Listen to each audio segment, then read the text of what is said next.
This is a Chinese anatomy book I've had for a year. I saw a lot of positive reviews and got curious. What's so special about it? So I bought it thinking I'll use it 1 hour a day to make drawing anatomy a habit.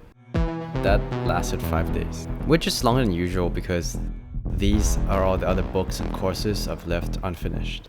I need to fix this. So I figured if I can finish this 460-page anatomy Bible, I can finish anything.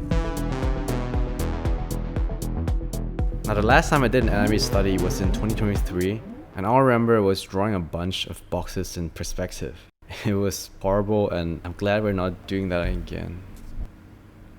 Holy shit. As much as I dislike this exercise, I have to get more comfortable with this, because every exercise in this book builds upon one concept: boxes. For example, the next pages were on head construction, where we first start with boxes, then step by step carve the box into a fully formed head. While the pages after that where we learn how to draw the skull. First, boxes, then spheres, connecting them, and adding details. So yeah, as much as I hate this, everything comes back to boxes. When I first went through his books, I saw all these complex drawings and I thought it was going to be really difficult, But surprisingly, it's much more beginner friendly than Are you kidding me? Another pattern that emerged was repetition. So many repetition. Is this how Chinese artists study anatomy? Because it works. You're drawing so much that it basically becomes muscle memory. Then from page 27 to 35, we learn how to adapt the skull, building upon that knowledge to start creating characters.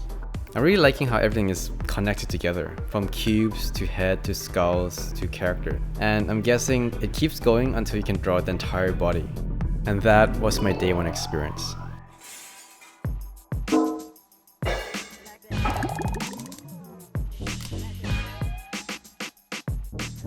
I just realized something. If I want to finish the book in 9 days, I have to do 47 pages per day. That's 5.9 pages per hour, and that means I have to draw 4 times faster than yesterday. That's eyes. The author lays out a 4-step method for drawing the eyes. However, what I found most fascinating was the nose. By triangulating position from the corners of the eyes and what I think is the top of the eyebrows, you can locate the nose. Typically, I would just wing this, so this was a much needed insight for me. Then it's back to the reps. Finishing this page, however, marked the spot I stopped last year, and honestly, I can see why. All these weird angles and repetition is quite draining. After that, it was the eyebrows and nose. Then the highlight of the day was learning how to draw these cool mouths. This was so much fun. The author encouraged to imagine the mouth as a sphere, then carving out a cave, adding a horseshoe shape for teeth, and finally adding in the details. Again, typically I would just wing this and draw a simple line, shape, or just hide it. So I think this was a much needed knowledge for me. And who knew drawing elf ears was just a matter of extending the top part of the ear? I never knew it was this simple.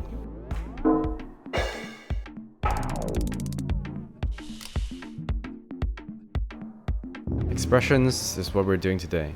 But to draw this, I feel like I need a better understanding of the heads first. So I decided to skip to page 72 and come back to expressions later. Earlier, we had this rectangle construction method for the head. Now we have what I'm assuming is the Loomis method, and also this cube method. I'm guessing here, each method serves its own purpose. Then from here, it's back to repetition. Now is maybe a good time to address the elephant in the room. I was wondering whether doing this kind of intense 10-day study is actually effective, and according to the limited research that I did, no, not really. I kind of wanted to just rush through and finish this book, but if you can, a long-term habit like drawing a bit each day is probably better. After finished drawing the heads, I finally went back to expressions. Unfortunately, that's all I managed to do today.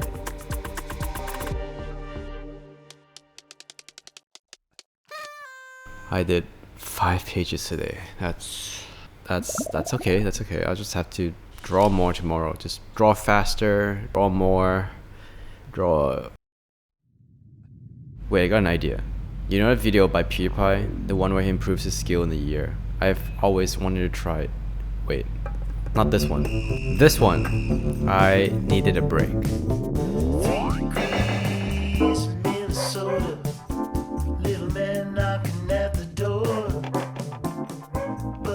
Wow, I forgot how having fun feels like. Anyways, back to the grind. Day 4, expressions is what we're doing today. I finished off the expression drawings from yesterday. I'm not sure how helpful this actually is. Expression is like a whole different thing, so to me, this is more like something you flip back later on as reference. Then I went to do the hair. And after that came the fun part. Hey, did you understand everything so far? Checkpoint. This exercise takes everything we've done so far and combines it into one final exercise. I was only able to draw one row and one column, but other than that, I thought I did pretty well. I was able to put everything together, and at this point, I felt like I can draw anything. But so far, I've just been copying drawings from the book, so I want to see if I can draw something that's not from the book. Like the freehand angle.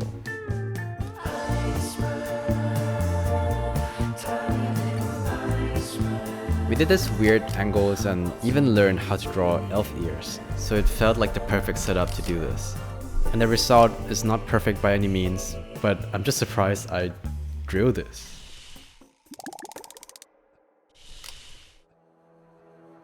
Okay, let's speed things up. I'm starting to see a pattern in this book. First, learn the anatomy.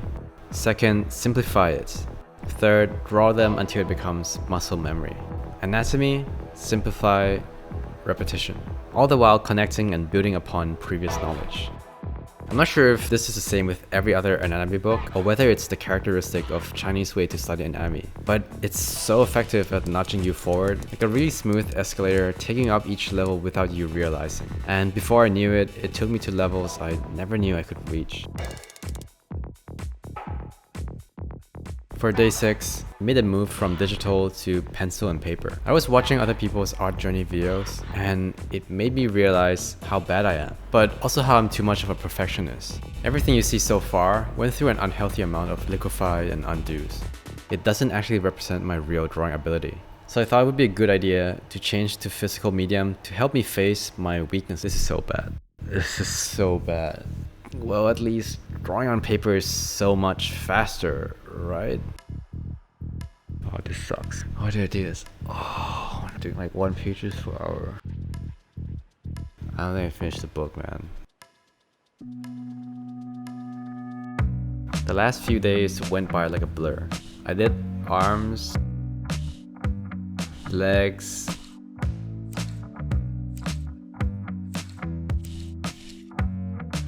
hands,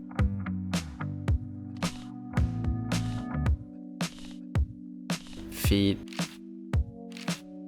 Nobody cares about feet. I'll just skip this. Oh, no.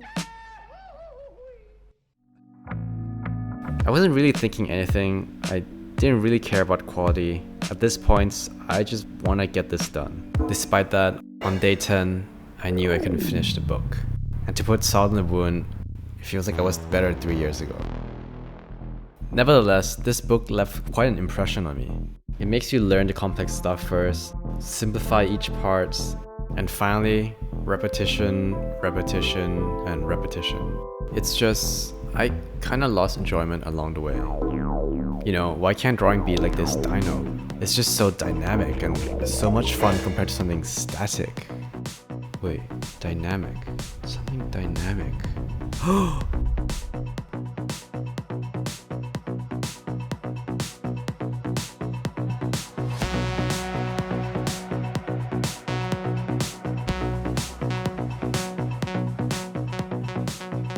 By shifting my focus to drawing animations, I just found it really enjoyable and it got me out of my little slump.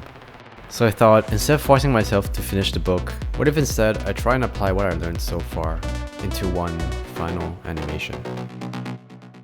Ever since seeing this running scene from Look Back, I've always wanted to try recreating something similar. So I recorded myself running, then using that as reference, I drew the character as boxes. Not only was this a good anatomy practice, seeing your drawing come together was very satisfying. and then I used what I learned from this book to refine the character.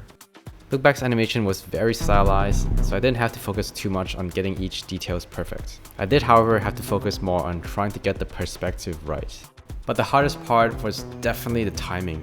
No matter what I do, I just can't seem to make the animation feel smoother without having to increase the frames. If you have any advice for me, please let me know. But anyways, here's how the animation turned out.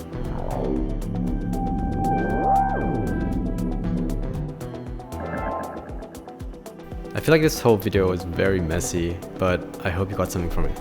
If you're interested in the book, you can check out the author's Twitter where he posts pages of the book for free. While I didn't exactly finish the book or become an anatomy master, this journey did lead me to create something way beyond what I could have done at the start. And maybe more importantly, I finally started.